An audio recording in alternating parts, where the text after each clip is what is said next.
My Rugby Life Episode 6, The Selection. I got the call. I was in. I had made it through the brutal trial process and was officially offered a spot at the Oxford Rugby Academy. But once the excitement settled, I had to look at the educational side of things.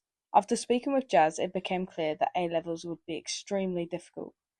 My schedule meant that I'd be spending throughout the 5 days a week purely training rugby, leaving only 2 days for school to somehow cram in a full 5 days of A levels of coursework. I decided if I was going to do this, I needed to commit truly and only to rugby. So I decided to choose a BTEC Sport Coaching course.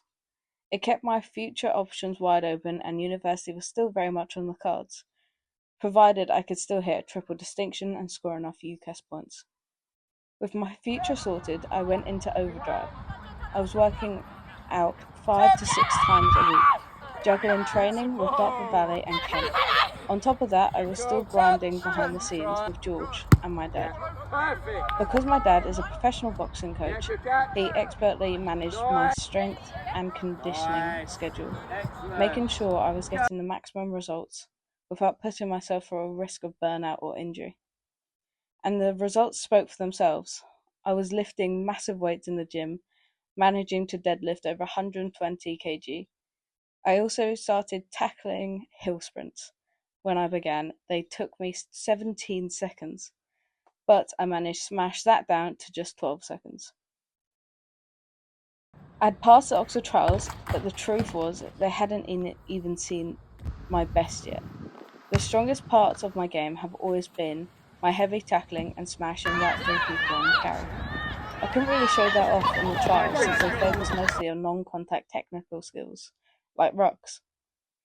But because I'd been developing those specialised front row skills with George for a couple of years, I knew I was arriving at Oxford with an edge most other players didn't have. Before I left, I had an amazing send-off from Dartford Valley. Even though I planned to travel back and play with them on the weekends, they presented me with a Player of the Season award, which was presented by Jazz, making it even cooler. The team also gave me a signed ball and a card wishing me luck.